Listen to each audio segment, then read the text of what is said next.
함께 나눌 주제는 주님이 주신 정체성을 유지한다는 것은 이라는 제목입니다. 우리가 살고 있는 이 미국은 굉장히 국립공원이 발달된 나라입니다. 현재 국립공원이 29개 주 약 63개의 국립공원이 미국에 있습니다. 그 국립공원을 방문해 보면 관광객들이 그 국립공원을 통해서 잘 체험할 수 있도록 잘 보존되어져 있습니다.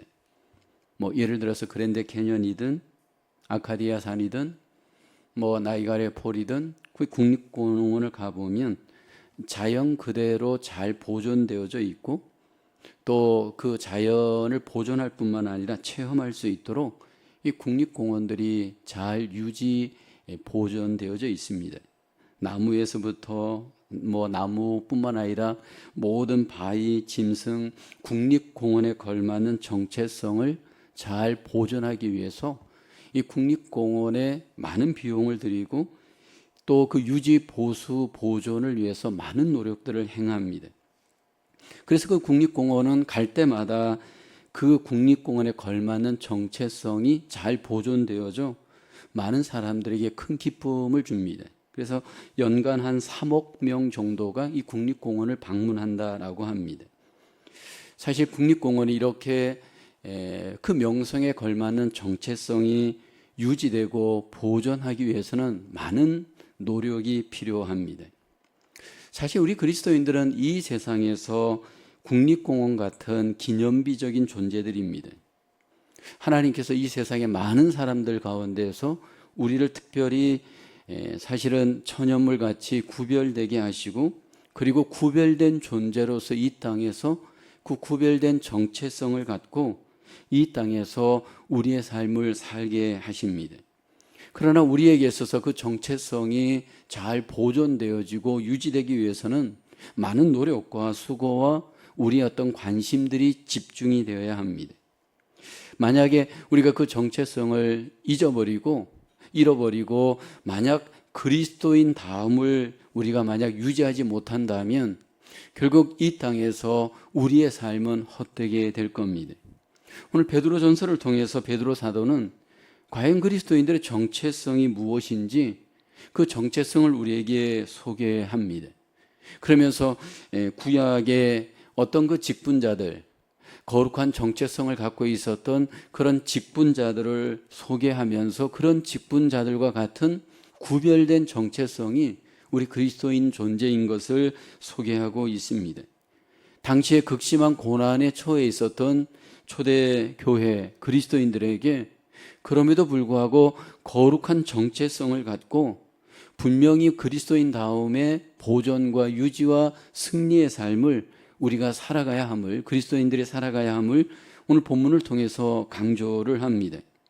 첫째로 그리스도께서 세우신 교회를 위해 죄를 버리고 신령한 젖을 구하는 산돌이 되십시오. 오늘 본문은 말합니다. 1절에 보면 그러므로 모든 악독과 모든 기만과 외식과 시기와 모든 비방하는 말을 버리고 라고 합니다. 여기 먼저 그리스도인다운 정체성, 여기 산돌이 되기 위한 그 과정에 있어서 죄를 버릴 것을 우리에게 강조합니다. 여기 우리에게 버려야 될 죄의 목록을 소개하는데 전부 우리 안에 있는, 품고 있는 이 죄성과 연결되어지는 말과 관련된 죄악들입니다. 여기 보면 악독과 기만과 외식과 시기와 비방하는 말을 버리고라고 합니다. 그리스도인들에게 악독이 있을 수 있고 그 악독을 버려야 한다 본문에서 말씀하죠. 이 악독이란 악하고 독한 우리 안에 있는 마음입니다. 자기 욕심을 성취하려고 하는 그런 어떤 악한 마음, 독한 마음, 악독입니다.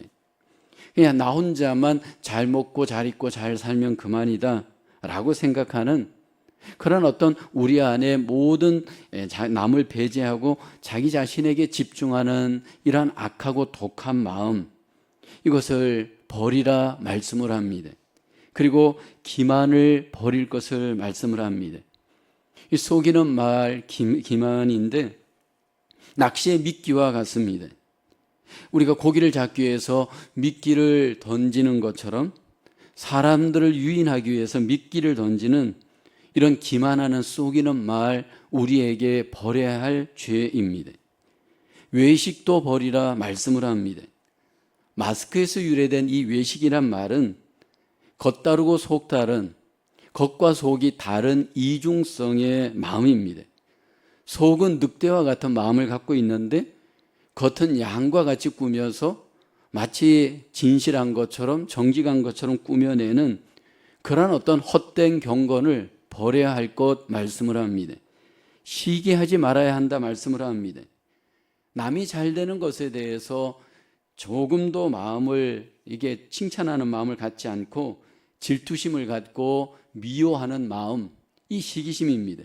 남들의 외모에 대해서, 능력에 대해서, 기술에 대해서, 은사에 대해서, 여러 가지 자녀에 대해서 이런저런 시기하는 마음, 주님께서는 우리 그리스도인들이 버려야 한다 말합니다.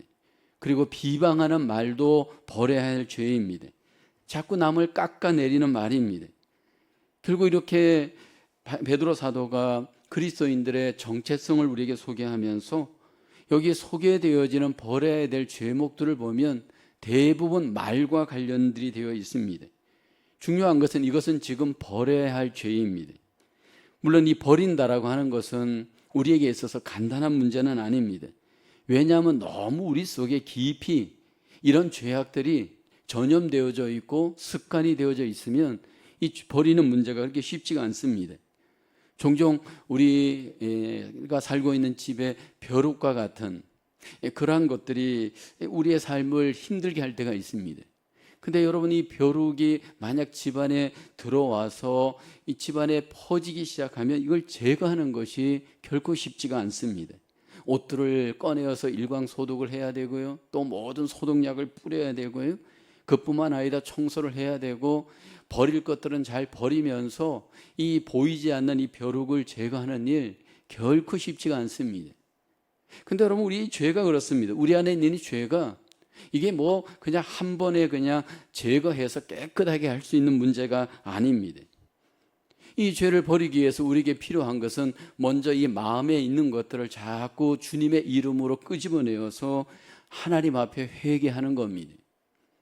우리가 기도를 많이 하는 것도 중요하지만 어떤 기도를 드리느냐가 너무 중요합니다. 하나님 앞에 회개하는 기도가 우리에겐 굉장히 필요합니다. 자꾸 구하는 기도를 드리기보다 내 안에 있는 이 죄를 갖다 하나님께 토해내면서 보혈에 의지하여서 회개하는 기도를 드릴 때 우리 안에 깊게 숨겨져 있는 이 죄들이 회개할 때 주님으로부터 우리는 십자가의 보혈로 깨끗하게 되어지는 그 은혜를 경험할 수가 있습니다. 그리고 또 중요한 것은 환경적으로 그 죄를 짓는 환경을 우리는 떠나야 됩니다. 반복적으로 그 죄를 짓게 하는 어떤 패턴의 환경이 우리에게 있을 수 있습니다. 계속해서 그 환경에 머물면서 죄를 이겨내기는 쉽지가 않습니다. 그 환경에서 우리는 떠나야 됩니다.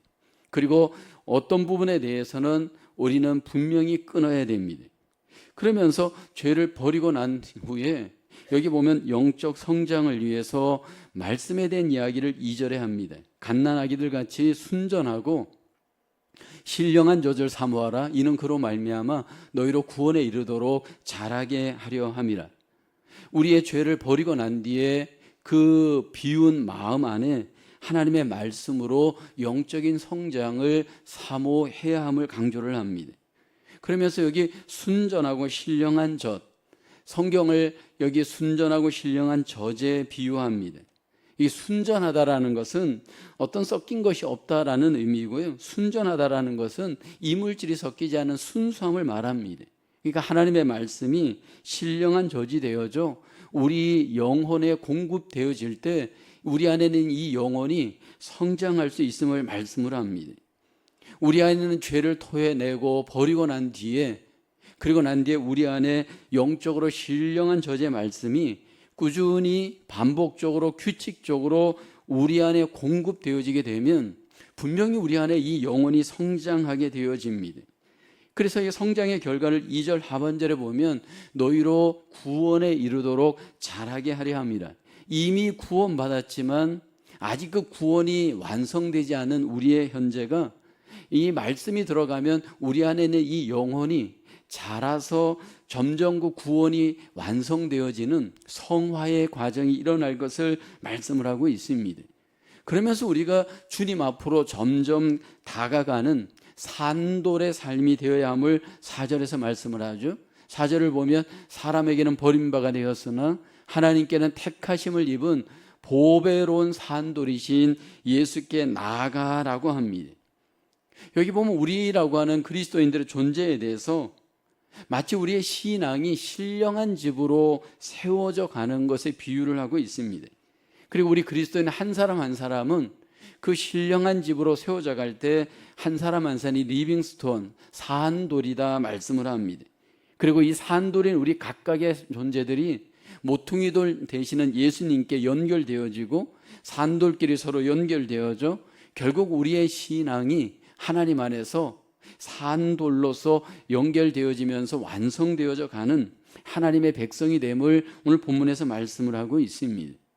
오늘 우리가 영적인 정체성을 갖고 하나님 안에서 영적인 성장을 위해서 버릴 것은 버리고 취할 것은 취하고 난 뒤에 주님을 중심으로 점점 주님께 다가갈 때 결국 우리 자신들이 하나님 안에서 온전하게 세워져 가는 영적인 존재들로 하나님 앞에 세워져 갈 줄로 믿습니다. 퀘스천 1번입니다. 하나님께 가까이 가려면 어떤 과정을 거쳐야 합니까? 오늘 우리가 함께 나누었듯이 먼저 우리 속에 있는 죄를 버려야 됩니다. 하나님 앞에 나아갈 때 우리가 죄에 있는 상태로 주님 앞에 가까이 갈 수가 없습니다. 먼저 우리 속에 있는 죄를 철저히 버릴 것들은 버려야 됩니다. 그리고 그 버려야 될 죄들을 가만히 그 목록들을 들여다보면 대부분 마음과 말과 연결된 죄들입니다. 이 죄들을 우리가 잘 살펴보면서 하나하나 주의 이름으로 버리는 결단이 필요합니다. 그리고 난 뒤에 우리에게 필요한 것은 취하는 겁니다. 말씀을 취하는 과정이 필요합니다. 근데 이것도 만약에 규칙적으로 반복적으로 우리 안에 말씀을 취하는 과정이 없다면 영적 성장은 더딜 겁니다. 중요한 것은 말씀과 나와의 과제 연결의 관건이 우리에게 과제입니다. 매일같이 꾸준히 말씀을 내가 취하고 있는가 나를 돌아보기를 원합니다. 꾸준히 밥을 먹을 때 몸의 성장이 있듯이 꾸준히 하나님의 말씀을 먹을 때 내 안에 영적인 성장이 있습니다. 그리고 난 뒤에 우리에게 필요한 것은 점점 주님께로 가까이 가는 주님 중심의 삶과 신앙입니다. 저와 여러분들 속에 하나님께 가까이 가는 죄를 버리고 말씀을 가까이 하며 예수 그리스도와 함께 우리의 삶이 하나님 앞에 날마다 더 가까이 가는 우리의 삶이 되어지기를 주님의 이름으로 축복합니다. 두 번째로 교회가 그리스도의 사명을 받았으니 택하신 족속으로 사셔야 됩니다. 오늘 본문 9절에 보면 우리의 정체성에 대해서 이렇게 소개하죠. 그러나 너희는 택하신 족속이요 왕같은 제사장들이요 거룩한 나라요 그의 소유가 된 백성이니 네 가지 관점에서 그리스도인의 정체성을 사도 베드로는 소개합니다. 우리는 사도 베드로의 실족의 과정을 성경을 통해 잘 압니다. 이미 하나님의 자녀요 사도로 부름을 받았지만 결국 베드로가 실족했습니다. 근데 베드로가 실족할 수밖에 없었던 그 이유 중에 하나는 내가 누구인지에 대한 분명한 사명감이 정체성이 그에게 없었기 때문일 수 있습니다. 어쩌면 나중에 이 사실을 깨달은 사도 베드로는 자신의 정체성에 대해서 깊은 하나님의 은혜를 아마 묵상하면서 하나님께서 이 부분에 대한 귀한 메시지를 주었을 수 있습니다. 여기 보면 우리 그리스도인의 정체성에 대해서 네 가지 관점에서 소개합니다. 택하신 족속, 왕같은 제사장, 거룩한 나라, 그의 소유가 된 백성이라고 합니다. 먼저 우리는 택하신 족속입니다. 하나님께서 우리를 택할 때 어떤 인종적, 어떤 국적, 어떤 문화에 근거하지 않는 택함의 은혜를 우리에게 주었습니다. 전적으로 그리스도 안에서 하나님께서 우리를 무조건적인 은혜로 택하였습니다. 하나님께서 우리를 은혜 안에서 택할 때 우리의 어떤 도덕을 보고 어떤 윤리를 보고 선행을 보고 우리를 택한 것이 아닙니다. 우리로 자랑하지 못하도록 무조건적인 하나님의 은혜 가운데 국적을 뛰어넘어 인종을 뛰어넘어 문화를 뛰어넘어 우리를 하나님이 선택하였습니다. 예수 그리스도 안에서 하나님의 전적인 은혜로 하나님이 우리를 선택하셨습니다. 그리고 하나님은 우리를 왕 같은 제사장으로 삼으셨습니다. 구약의 대표적인 하나님이 선택하여 사용하는 하나님의 일꾼들이 제사장과 왕입니다. 근데 여러분, 이 제사장과 왕은 누가 이렇게 되고 싶어서 될 수 있는 존재들이 아닙니다. 하나님이 선택한 레위 족속만이 제사장이 될 수가 있습니다. 근데 하나님께서 우리를 예수 그리스도로 말미암아 구별된 제사장으로 우리를 부르시고 선택하셨습니다. 그래서 구원받은 모든 성도 한 사람 한 사람이 구약으로 보면 부름받은 레위 족속처럼 하나님 앞에 제사장으로 우리 한 사람 한 사람을 하나님이 불렀습니다. 그래서 우리는 만인 제사장이라고 합니다. 근데 하나님이 우리를 왕 같은 제사장이라고 오늘도 본문에서 말합니다. 구약에서 왕은 정말 특별한 존재였습니다. 하나님께서 왕을 선택하여 하나님의 사명을 맡겼는데 우리에게 그냥 제사장이 아니고 여기 보면 특별한 제사장, 왕 같은 제사장으로 우리의 아이덴티티를 하나님께서 퀄리티 있게 높이셔서 부르시고 우리를 사용하십니다. 그리고 난 뒤에 세 번째로 우리를 거룩한 나라라고 또 말씀을 합니다. 우리는 이 세상 미국에 살고 대한민국에 살고 있지만 궁극적인 우리의 나라는 하나님의 나라입니다. 그 하나님의 나라 안에 우리를 하나님이 들어가도록 거룩한 나라로 우리를 부르셨습니다. 그래서 그리스도인들은 이 세상에 살고 있지만 이 세상에 속하지 않고 하나님 나라에 속한 자로서 이 세상에서 살아가야 합니다.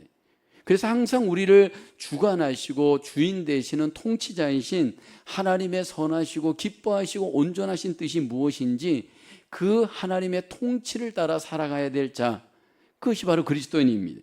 그리고 우리는 그의 소유된 백성입니다. 내 것은, 내 몸은 내 것이 아니고 내 인생은 내 것이 아닙니다. 하나님께 소유되었습니다. 예수 그리스도의 피로 우리를 값주고 죄로부터 구원하시고 마귀로부터 우리를 구원하시고 세상으로부터 구원하여서 하나님의 소유로 우리를 삼으셨습니다. 대가를 지불하시고 우리를 삼으셔서 하나님께 소유되게 하시고 우리를 이 땅에서 하나님은 살게 하십니다. 그러면서 오늘 베드로 사도가 그리스도의 정체성에 대해서 복수로 소개할 때 주목해 봐야 할 것이 있습니다. 우리는 개별적으로 구원을 받아 그리스도인이 되었지만 우리의 이 정체성을 완성해 가는 과정은요, 철저하게 개인을 뛰어넘어 공동체성을 갖고 공동체적으로 우리의 정체성을 하나님이 완성해 가도록 우리 가운데 일하십니다. 그래서 오늘 본문에 보면 굉장히 복수와 관련된 여러 가지 우리의 정체성을 소유하고 있습니다. 그래서 우리 한 사람을 놓고 그 한 사람의 그리스도인들이 이 땅에서 이렇게 성화의 과정, 완성의 과정, 또 이렇게 디벨롭 되어지는 과정을 잘 한번 보면 밸런스가 너무너무 중요합니다. 개인주의로 가서 혼자서 내 구원이 완성되지 않습니다. 하나님은 우리가 산속에 들어가서 돌을 닦아서 우리의 구원이 완성되게끔 일하시지 않습니다. 철저히 공동체를 통해서 영적인 정체성들이 현실 속에서 이 정체성이 개발되고 성장할 수 있도록 우리 가운데 일하십니다. 그래서 우리는 오케스트라에 비유할 수 있습니다.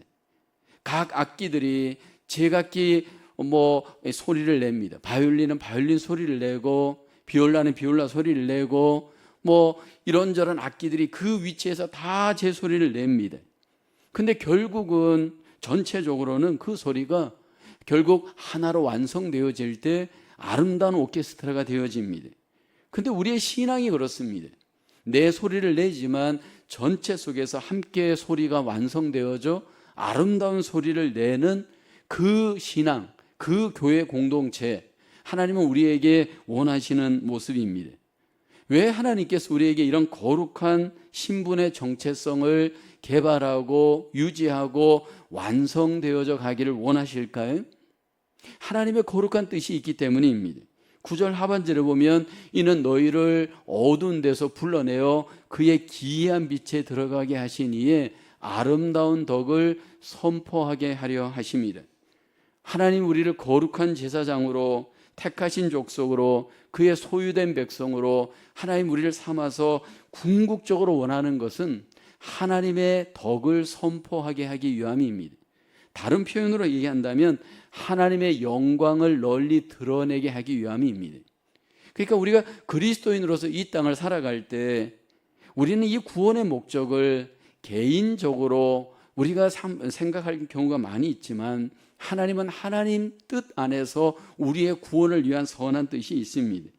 저와 여러분들의 구별된 정체성으로 아름다운 성화의 삶을 이루어가며 그리스도인의 정체성들이 더 온전해질 때 하나님께 영광을 돌리는 아름다운 덕의 선전이 우리를 통해 나타나게 될 줄로 믿습니다.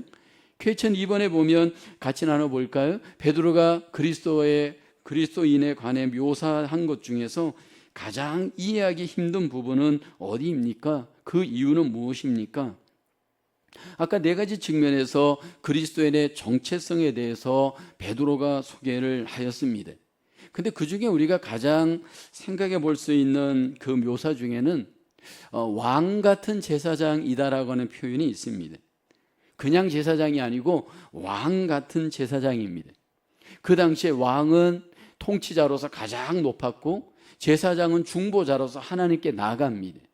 근데 우리 그리스도인을 향해서 하나님은 하나님께도 가장 귀한 존재이고 세상에서도 가장 귀한 존재, 그렇게 왕 같은 제사장으로 우리를 삼았습니다.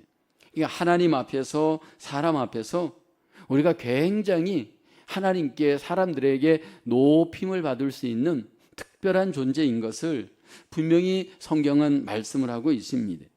그러니까 우리를 부르신 왕 되신 하나님, 우리를 부르신 그 주님의 그 대제사장 되시는 그 주님 앞에 우리의 모든 존재가 그렇게 높고 고귀한 존재로 하나님 우리를 삼으시고 우리를 인도하시고 우리를 사용하십니다. 그래서 우리가 그리스도인으로서 이 세상을 살아갈 때 우리가 이 세상에서 나를 하나님의 관점에서 바라본다면 우리는 어떤 형태로이든지 우리 자신들에 대해서 자신을 비하하거나 아니면 이 부분에 대해서 열등감을 갖거나 그럴 이유가 없습니다. 이 부분에 대해서 영적인 하나님 안에서 긍지를 갖고 하나님의 관점에서 나를 존귀하게 여기며 하나님 앞에 삶을 살아내 드리는 것이 하나님이 나를 향하신 귀한 뜻입니다. 어떤 경우라도 세상적인 것으로 우리를 비교하지 않고 하나님의 관점에서 나를 바라보면서 왕 같은 제사장으로서의 나의 존재를 인정하고 믿고 하나님 앞에 드리며 우리의 삶을 하나님 앞에 드릴 때 하나님께 영광이 될 줄로 믿습니다. 3번입니다. 교회는 선행을 베풀도록 부름받았으니 천국 시민권자로 사십시오. 오늘 11절에 사도 베드로가 얘기하죠.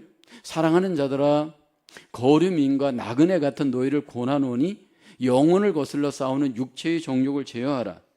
이제 하나님과의 관계에서 우리의 정체성을 이야기하다가 세상과의 관계에서 우리의 존재에 대해서 베드로는 이야기하는데 여기 보면 거류민과 나그네 같다라고 성경은 말씀을 합니다.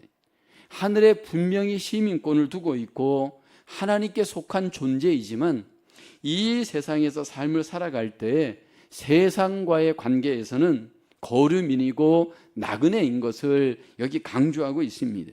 그러면서 이 세상에서의 삶이 순례자의 삶이고 나그네의 인생인 것을 오늘 베드로는 이야기를 하고 있습니다. 만약 이 세상의 삶이 나그네다라고 생각한다면, 순례자라고 생각한다면 우리의 매일매일의 삶이 어떻게 살아가야 할지에 대해서 분명히 우리는 구별된 삶의 자세가 나타날 겁니다. 나그네나 순례자를 보게 되어지면 어떤 한 곳에 이렇게 머물러서 오래 지내질 않고 그곳을 결국 스쳐서 지나가기 때문에 거기에 대한 목적의식이 사실은 없습니다. 어떤 아무리 좋은 호텔이라도 그냥 나그네로서 머무른다면 그냥 또 다음에 떠납니다. 그와 같이 이 땅에 대해서 우리가 나그네 의식을 갖고 여기 거류민의 의식을 갖고 천국을 소망하면서 이 세상에서 우리가 살아가야 될 존재임임을 베드로는 강조를 하고 있습니다. 그러면서 이 세상에서 나그네의 삶을 위해서, 거루민의 삶을 위해서 우리에게 꼭 필요한 한 가지가 육체의 정욕을 제어하라 말합니다. 베드로전서 2장 11절 하반절을 보게 되면 너희를 권하노니 영혼을 거슬러 싸우는 육체의 정욕을 제어하라 말합니다. 육체의 정욕은 세상과 연결되어져 있습니다. 육체의 정욕은 마귀와 연결되어져 있습니다. 육체의 정욕은 죄와 연결되어져 있습니다. 육체의 정욕을 절제하지 못하고 복종하지 못하게 되면 세상을 이길 수가 없습니다. 이 육체의 정욕을 이기는 자가 세상을 이기는 자입니다. 나그네의 삶을 살아갈 때 나그네의 삶을 살지 못하도록 끊임없이 우리 안에 이 육체의 정욕, 옛사람의 정욕, 욕심이 우리를 유혹합니다. 부패한 죄의 본성, 하나님을 대적하는 이 육체의 본성이 우리 안에 있습니다. 좀 더 자자, 좀 더 먹자, 좀 더 놀자, 좀 더 이 세상 것을 취하자, 이게 우리 안에 있는 육체의 본성입니다. 그런데 우리가 그리스도인으로서 거류민과 나그네의 삶을 천국을 향해 살아갈 때 이 절제와 이 복종이 없다면 그리스도인으로서 우리는 이 세상에서 영향력을 끼치며 승리하며 사명자로서 승리할 수 없습니다. 그러면서 12절에 우리에게 말씀을 합니다. 그렇게 해야 될 이유, 육체를 정욕을 제어해야 될 이유, 이방인 중에서 행실을 선하게 가져 너희를 악행한다고 비방하는 자들로 하여금 너희 선한 일을 보고 오시는 날에 하나님께 영광을 돌리게 하려 함이라. 나그네의 삶, 거류민의 삶을 살면서 육체의 정욕을 제어하여서 우리가 이방인들 가운데 선한 행실을 가져야 한다 말씀을 합니다. 여기 이방인이란 예수를 믿지 않는 세상에 있는 사람들입니다. 우리가 육체의 정욕을 제어하면서 선을 위해 하나님 앞에 우리의 삶을 온전하게 살아내 드려야 되는데 그 삶은 바로 선을 위한 삶입니다. 구체적으로 우리가 이 세상에서 선을 위해 살아갈 때 하나님이 가장 원하는 그 선의 삶 중에 하나는 하나님을 위해서 순종하는 삶입니다. 그러면서 오늘 본문 그 13절, 14절에 연결되어져 있습니다. 인간의 모든 제도를 주를 위하여 순종하되 혹은 위에 있는 왕이나 14절을 보면 그가 악행하는 자를 징벌하고 선행한 자를 포상하기 위하여 보낸 총독에게 하라 말합니다. 우리가 이 세상에서 나그네 인생을 살아갈 때 우리의 이 육체의 정욕은 나 중심이고 세상 중심이고 그렇지만 하나님은 우리를 향해서 순종하면서 인간의 모든 제도를 주를 위해서 순종하는 선의 삶을 살 것을 원합니다. 구체적으로 왕에게도 총독에게도 순종하라 말합니다. 이 베드로 사도가 이 본문을 기록할 당시가 여러분 주 1세기 이하입니다. 60년, 70년 그 상간인데 여기 순종해야 될 대상을 보면 기독교를 핍박하는 왕이었고 핍박하는 총독입니다. 그런데 하나님께서는 여기 보면 주를 위하여서 이들에게 순종하면서 여기 보면 선을 위한 삶을 살라 말씀을 합니다. 하나님이 원하시는 선은 궁극적으로 무엇일까요? 하나님께서 우리 그리스도인들에게 선을 위하여 순종하라고 할 때 그 하나님이 우리에게 원하시는 선, 하나님이 이 세상을 하나님의 뜻대로 질서 있게 세워져 가기를 하나님은 원하십니다. 하나님의 그 뜻이 이루어지는 것이 선이고 하나님의 뜻이 이루어지지 않는 것이 악일 수 있습니다. 하나님께서는 권위자를 세워서 이 땅에 질서를 세우고 하나님의 뜻을 이루어 가기를 원합니다. 그러면서 하나님이 14절에 보면 말씀을 하죠. 혹은 그가 악행하는 자를 징벌하고 선행하는 자를 포상하기 위하여 보낸 총독에게 하라. 물론 여기 이들이 100% 완전한 사람들이 아닙니다. 그럼에도 불구하고 하나님이 그들을 세워서 선의 질서를 이루는 도구가 되게 합니다. 공공의 선을 이루어가는 이 권위자들에게 하나님은 먼저 순종하라고 합니다. 그 당시 기독교를 핍박하고 교회를 핍박하는 이들을 향해서 하나님께서는 이 세상에 하나님의 질서와 선을 위해서 우리에게 순종하라 말합니다. 우리에게 순종하는 것이 참 어려운 것을 하나님은 잘 아십니다. 왜 우리가 순종이 어렵냐면 우리에게는 스스로 자유함을 내세우는 그런 정욕의 욕심이 있기 때문입니다. 그래서 오늘 본문 16절에 갑자기 베드로는 자유의 이야기를 합니다. 너희는 자유가 있으나 그 자유로 악을 가리는 데 쓰지 말고 오직 하나님의 종과 같이 하라 말합니다. 하나님이 주신 자유함으로 그것을 악을 가리는 데 쓰지 말고 하나님은 그것이 하나님의 선을 위해서 하나님의 종과 같이 사용되어지기를 원합니다. 여기 사용되어진 종이라는 단어, servant라고 하는 단어, 원래는 이제 둘루스인데 원래 우리는 자유가 없는 존재였습니다. 마귀에게 속하였던 종이었습니다. 그런데 하나님께서 우리에게 예수 그리스도로 말미암아 우리에게 주신 은혜가 하나님의 종이 되게 하였습니다. 로마 시대의 종들은 보면 자유가 없었는데 하나님 우리를 하나님의 종이 되게 하시고 하나님이 주신 그 자유를 갖고 이제는 하나님께 종노릇하면서 그 자유가 하나님의 선을 위해서 쓰임 받기를 하나님은 원하십니다. 그래서 이 땅에서 우리가 나그네로서 삶을 살아갈 때 우리는 이 땅에서 하나님의 종의 의식을 갖고 받은 그 자유함을 나의 어떤 육체의 정욕을 위해 사용하지 않고 하나님의 선을 위해서 하나님의 뜻을 위해서 하나님은 우리가 바르게 사용하기를 하나님은 원하십니다. 그러면서 이 땅에 하나님의 질서가 이루어지기를 하나님은 이야기하면서 17절에 이렇게 얘기를 하죠. 뭇 사람을 공경하며 형제를 사랑하며 하나님을 두려워하며 왕을 존대하라.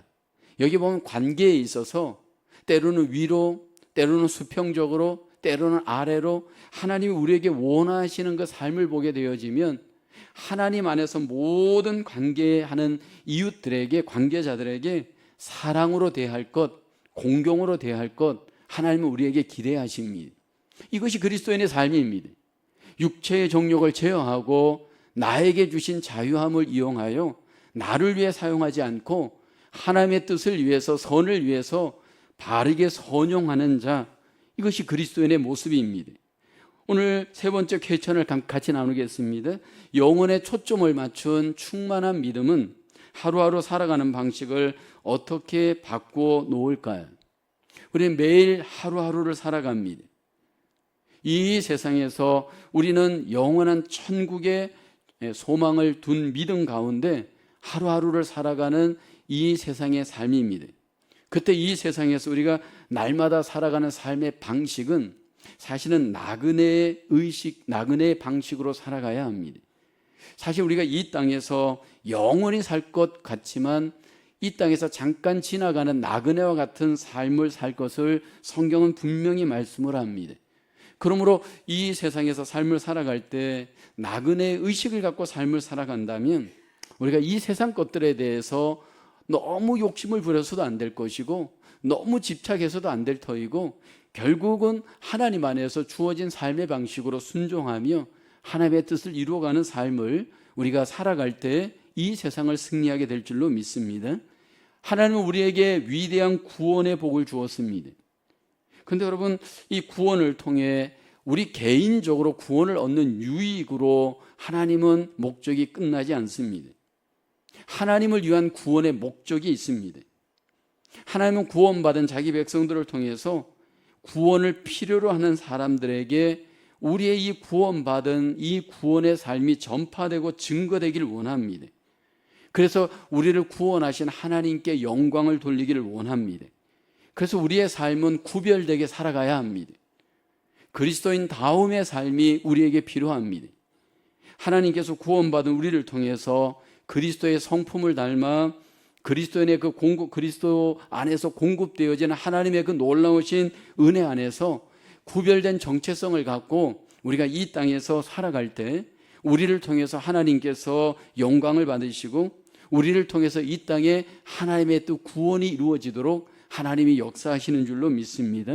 저와 여러분의 삶을 통해 다시 한번 그리스도인의 정체성을 갖고 이 세상에서 하나님께 영광을 돌리며 구원받은 자로서 하나님 앞에 온전히 살아내드림으로 하나님의 뜻을 이루어가는 선의 삶이 하나님 앞에 남은 생에 적용되어지는 저와 여러분 되어지기를 주님의 이름으로 축복합니다. 이 시간 함께 잠깐 기도하겠습니다. 하나님, 우리를 하나님의 자녀로 구원하시고 우리를 세상에 두심으로 하나님의 선한 목적을 이루어가게 하심을 감사합니다. 하나님, 우리가 이 세상을 살아갈 때 하나님, 구원받은 하나님의 자녀답게 이제는 죄를 우리 삶 속에서 철저히 벗어버리고 하나님의 신령한 말씀을 쫓아 날마다 주님 앞에 더욱 나가는 하나님 산돌 같은 자로 세워져가는 저희들 되게 도와주시옵소서. 하나님, 우리를 구원하셔서 특별한 신분과 특별한 하나님 은혜를 저에게 베풀어 주셨습니다. 왕 같은 제사장으로 택하신 족속으로 하나님께 소유된 백성으로 하나님께 하나님의 나라에 소유된 하나님의 자녀로 살게 하셨습니다. 하나님, 더욱더 이 땅에서 그 의식을 갖고 거류민과 나그네와 같이 살게 하시고 우리의 육체의 정욕을 따라 살지 않도록 우리를 붙잡아 주시옵소서. 또한 주간의 삶 속에서도 하나님, 우리의 몸은 환경에 지배당하지 않게 하시고 환경을 이기고 모든 고난을 이기고 하나님의 자녀답게 승리하며 영광을 돌리는 복된 한 주간 되게 하여 주시옵소서. 믿사옵고 감사하오며 예수님의 이름으로 기도하옵나이다. 아멘.